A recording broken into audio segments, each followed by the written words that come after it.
happening over in the AFC.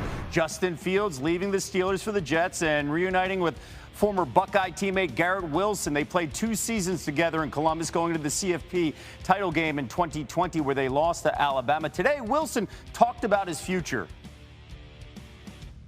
They don't happen fast, honestly. I really didn't hear much leading up, and then all of a sudden it was done, man. So, just a big smile go on your face. It's someone that I'm familiar with, someone that I have a great relationship with, someone that I love just watching them play. Like, just since I met Justin, it's been a pleasure to line up alongside of him. And then when I'm on the sideline, like, I just got to watch him. I didn't think we'd get this opportunity on this level, so it's exciting.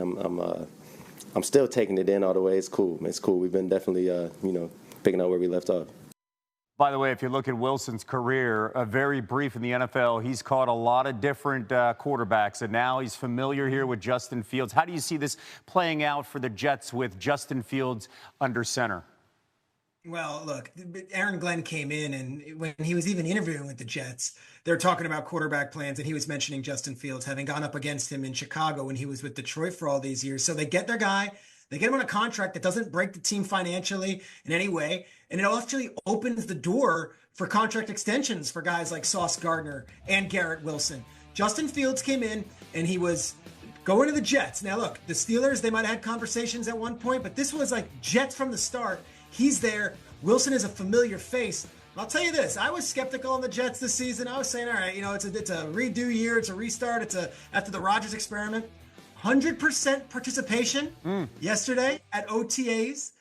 Justin Fields saying all the right things. Garrett Wilson saying all the right things. Aaron Glenn saying all the right things. And Quinnen Williams yesterday, who immediately reacted to Aaron Rodgers not being brought back and went on Twitter, came back and said, that was immature of me. And I wish I hadn't done it. And I've spoken with Coach Glenn, and I'm fired up.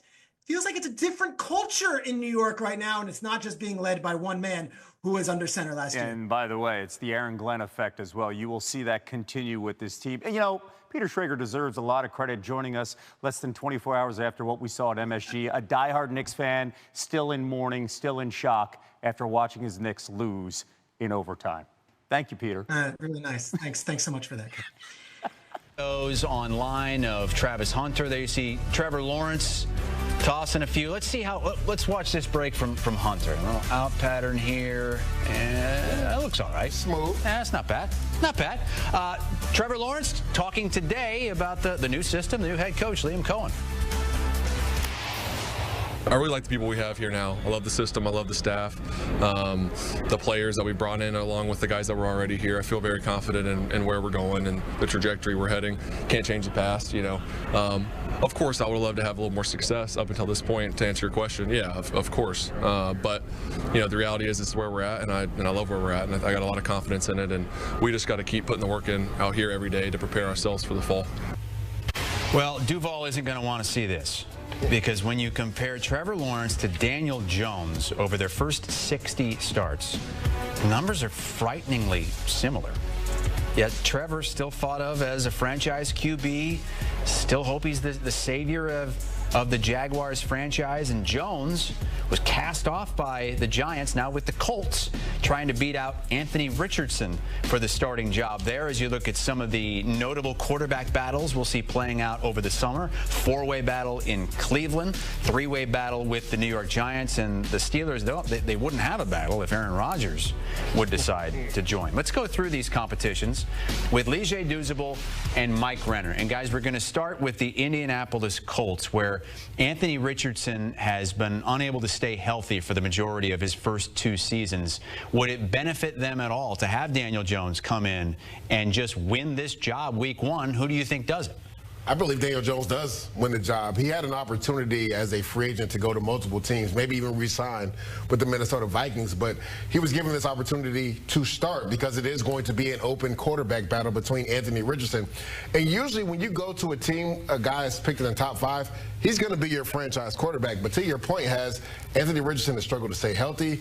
Also commitment issues, right? Last year he comes out and says, I'm tired and have to come off the field for a play, which, again, those offensive linemen have to be looking at him him crazy when he came back on the field after saying, I just needed a break. You don't think we need a break after each single play? So Daniel Jones right there, you see his record the last couple of years, 2022. That's the reason why he got paid, right? Did you ever ask out? Did you ever say I need out, Coach? No, I never.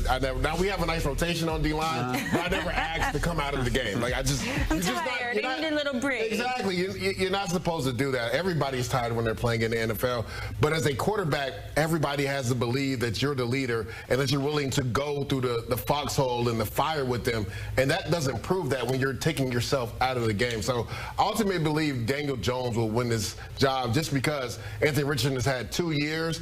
He's been banged up, and he hasn't been consistent throwing the football. I completely disagree. I think Daniel Jones winning this job is the worst thing if you're an Indianapolis Colts fan. Just, you know what his ceiling is. His ceiling is not good enough. His ceiling is 9 wins, maybe 10 wins. And that's just not. You don't think he could get you to the playoffs, though? You know, you had the Baker Mayfield, you had the Sam Darnold, a resurgence like Geno Smith. I don't see it whatsoever with Daniel Jones. You just never seen flashes of high-level play. The highest level play he had was as a runner in New York. Like that 1 year where they had 9 wins, it was because he did a lot with his legs. Well, Anthony Richardson's even better in that regard. So if you're really leaning into that, you're probably still going to want Anthony Richardson. He just hasn't played a ton of football. That was the whole thing on him coming out. He was a 1-year starter in a run-heavy offense there at Florida. The guy needs the reps, and if he hasn't, obviously, if Daniel Jones is better, yeah, he should get the job, but that is the nightmare scenario if you're a Colts fan. Well, this is my pushback. If you're a Colts receiver, who do you want starting at quarterback? Anthony Richardson, who has struggled to throw you the ball, or Daniel Jones, who's actually been to a playoff game and has a 63 completion percentage for his career? Is there a third option? There's not a third option. There's not a third option. Mike, let me ask you this. What about the Giants? And there are so many interesting quarterback rooms and personality-driven quarterback rooms here. You get Russell Wilson, Jameis Winston, and now you have Jackson Dart in the mix. Now, Brian Daboll has said repeatedly it's Russ's job to lose. He's going to take first-team reps. He's going to start week 1.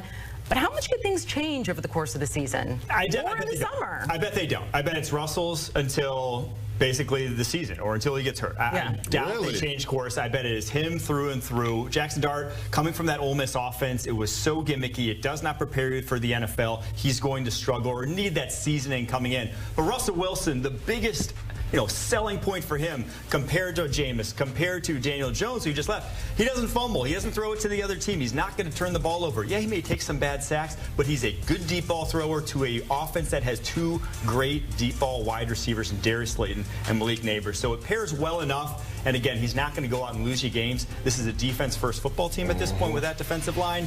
He at least gives you that chance to win those. Yeah, I believe Mr. Unlimited, Russell Wilson, will be the starting quarterback. Let's not forget, just last year, he helped the Pittsburgh Steelers get to the playoffs. To Mike's point, the issue in New York is their quarterbacks have turned the football over. Russell Wilson is synonymous with not turning it over. Now, he will take some sacks, which is an issue, and he'll hold on to the ball too long. But I believe this is a scenario that we do see Jackson Dart, Amanda, and because they have a gauntlet of a schedule. Their first 12 games, 8 of those are versus teams that made the playoffs last year. And then when you look at 2 of the other 4 games, it's for Chicago and San Fran. Everybody assumes they're going to be significantly better. So if things go left for the Giants, I could see a scenario where Jackson Dart, maybe the last 5-6 games of the season, comes into that starting role.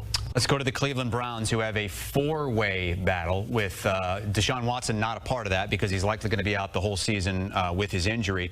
You got Flacco, you got Pickett, you have Gabriel.